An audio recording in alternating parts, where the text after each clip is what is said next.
What's up?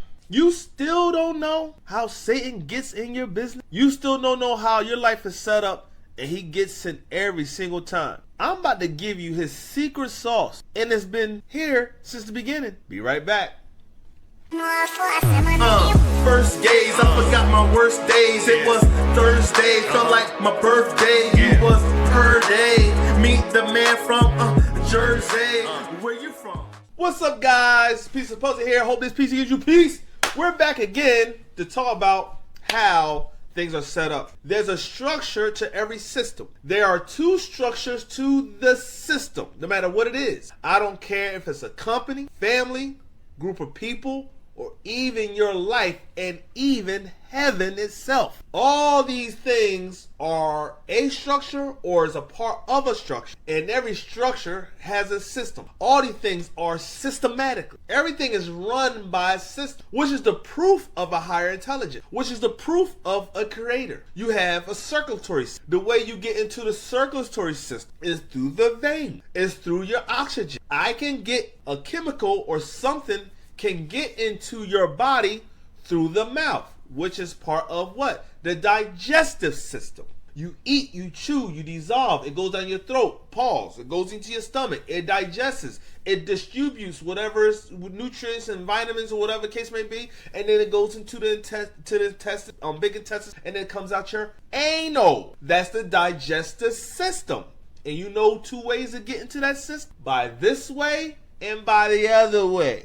So you have the skeletal, you have the economic system. The way you be a part of the economic system is by utilizing money. That's why they call it currency. It's a part of how money moves, the current of it. Everything that deals with money, they use it in a water sense. You could freeze money. You could liquidate. Money is a currency. What currency is in this country? What current is in this country? All these things are used in water language. Whole nother topic. You also have the system of nature. Water, it falls after it does what it does in the clouds, and it falls. It goes through the ground, goes through whatever bodies of water, and it evaporates, go back up to the sky, and it comes down. It's a system. Everything is ran by a system. And because it's ran by a system, it is ran off of principle. But that's not what we're here today, people. We're here today to talk about how does Satan gets in your life. Your life has a system. Your life is a structure, and it has a system. Your sleeping pattern, your social gathering, it goes from you, God, you to the closest family member, to family, to your neighborhood, to the community, to the world. And it depends on what community you are a part of. That's why they call it community, because that's are the people you typically communicate with. Do you see what I'm talking about, people? It's a system. I cannot push this down your throat enough. It is a system. Everything is ran by a system. Your car has a system that it runs by. Even the way we drive, there's the up way, there's one ways, there's traffic lights, there's stop signs, there's yield signs, because we all agree on how this is ran off a certain type of system. You must go take this test before you get your driving license. You have to be licensed to drive. And you getting this license is you showing that you have learned the system and the power behind it. So now, let's go into your life. When your life is out of order, then you really can't tell how things get to you, because everything is all over the place. You really have an issue of order. You must be dealing with people of the same mind kind so things can stay in order. When you get in a relationship, the one thing we must see where we are we on the same playing fields of how we think? Who's compromising? Who will conform? When you're not thinking right, they call it a mental disorder. It's not, your mentality is out of order. When you go to a certain machine to use it, whatever it's an ATM machine, whether it's a vending machine, whatever. They might put a sign on that machine that says out of order. When that machine is out of order, do you try to still use it? No. So messed up that we should have people with signs on their forehead stating out of order. But we don't. But we can tell by you knowing the order of things, which is what the Bible calls the kingdom of God. But we're going to leave that right there. I'm leading some. And what I'm leading to is your life. Your life is ran off of 5 things. And I will get into these 5 things another time, but I call it sheep. S for spiritual. H for health. That's whether physical or mental. All right. E for experience. Another E for exposure. And P for people. Relation. We all need 5 of these things to properly be successful of having a life. These things which Satan uses, which is a part of your life system, is the last one called P, people. So I want to show you how Satan himself uses this to get into your business affairs of your life, your family, your kids, or even when you're trying to do the will of God. All right, and every system have 2 governing systems. All right, I'm explaining this slow so you get this down in your gut, girl. Every system is runs on a certain structure, and it's infrastructure, and then there's a power structure. So right now I want you to follow, subscribe, continue, and so you get the bell, hit the bell, this and third, whatever, and then the link inside at the bottom is going to tell you where my books are, and I got the books on it's in there about sex, volume 1, volume 2, right? And I also got one in the description on women are not queens. Go check that out to see what that's about and all that good stuff. I wrote them. I'm the author. All right, cool. On Amazon. Get yours. Boom. All right, now let's get back to every structure is ran off of system of 2 different types of structures. One is an infrastructure and one is a power structure. I said this in a previous video. I'm gonna say it real quick. Infrastructure is an organizational structure that has needed for systems to operate. Meaning there's people, places, and things in order for this system to work. There has to have a structure to govern, to make sure things run by. You know what I mean? That's why you have a CEO, you have COO, you have secretaries, you have directors, you got deputy directors, you got assistants, you got even down to the janitor. All right. Then you have the power structure. This is gonna come to you. Pay attention. Stop playing. All right. Then you have the power structure. Power structure is the person with influence, regardless of their position, who has the heart or ear of the person of interest or position of interest. Meaning you can get through this to this person or position because this person knows or connected to that person personal. You can go and apply for making an appointment, or maybe you could rub elbows with their spouse and meet them somewhere for dinner and get the same interaction, except one is on a personal level. And a power structure most times supersedes the infrastructure. Sadly, this is where people say, man, you only got that job because you have favor. The only reason why you got in that position because you knew somebody. But let's make it practical for you. A family is a system, right? So I need you to see where I'm going at. It's going to help you out. The original order of the infrastructure for the family is God, husband, father, wife, mother, children, sibling, then extended family. That's the original order of how family structure set up. Now, the power structure of this family, I can't tell you one particular thing. I just got to give you an example. Regardless of the order, are the kids more important to the mother than the husband? So say if I want to get to the mom, I might want to talk to the kids because her heart is more for her kid. Regardless of the order, kids are more important to the mother than the husband. Or the husband's mother is more important than the wife. Who do the kids like more, the mother or the father? So on and so forth. Because if I know the father is very weak because he loves his daughter so much, I might want to get his daughter to want to buy these sneakers, not ask the father directly, hey, give these sneakers to your daughter. Or I could say, hey, don't you like these sneakers? Tell your dad you want some. You see that? The structure is, the infrastructure is going directly to the dad, but the power structure is going to the daughter. You got to go to who has the heart and ear of the person in position or of interest. In this case, you're the person of interest. So let's have some fun. Let's go to the Bible to prove some points about what I'm talking about. And we're going to go from Adam and Eve to Jesus. The infrastructure was, with Adam and Eve, was God, mankind, and in mankind, there's a man and woman, the helpee and the helper. The helpee and the helper, but enclosed, that is mankind. And then there's creation, right? That's the infrastructure of authority or of how it's going to run. The power structure is what? It should still be the same, but it's not. The power structure is what? Eve was not the target to get in. Ha! Woo! Woo! Eve was not the target to get in. You missed it.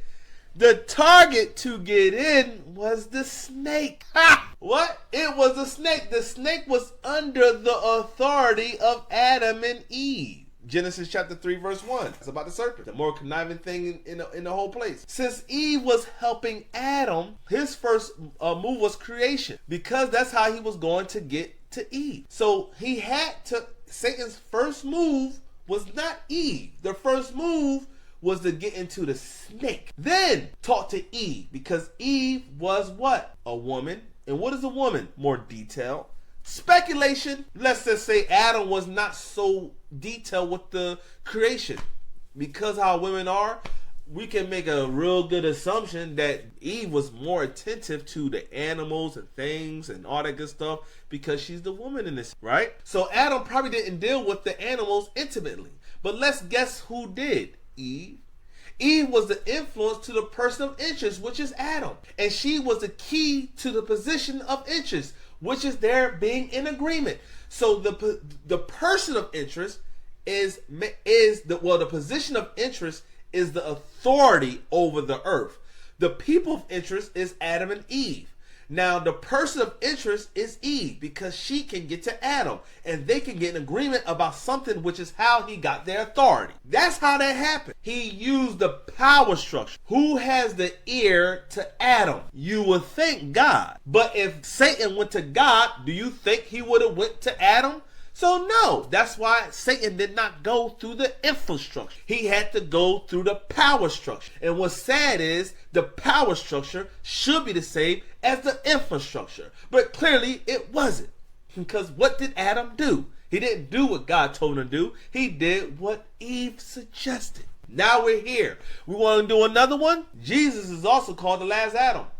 Let's read Matthew chapter 16, verse 21 and 23 to see what's really going on here, right? Jesus was predicting his death and was telling his disciples. From the time on, this I'm reading, and it's starting at verse 21, and this is Matthew 16, verse 21. From the time on, Jesus began to explain to his disciples that he must go to Jerusalem and suffer many things at the hands of the elders, the chief priests, and the teachers of the law, and that he must be killed on the third day, be raised to life. Peter looked aside and began to rebuke him. Never, Lord, this shall never happen to you. Jesus turned and said to Peter, get behind me, Satan. You are a stumbling block to me. You do not have in mind the concerns of God, but merely human concern. What is going on here? How did Jesus go from prior to this? He was having a conversation about who he is, and Peter gave the right answer about, yo, you are the Messiah. And now the next conversation later on, he's rebuking Peter for some other insight he got, but from who? Now, if you know what the disciples are been dealing with is, they told Jesus, we have no place to go. You're the only thing that we know. We got nowhere to go, right? So when they heard him talking about how he was going to be killed, Peter got emotional. If you will look at Peter's character throughout the whole Bible, this man moves on how he feels. Ooh.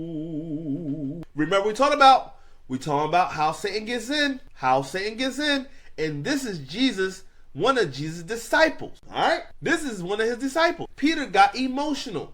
All he sees is the one man that he depends on for life, for words, for wisdom, showing him so much, is talking about how somebody's going to kill him. No, it ain't going to happen to you.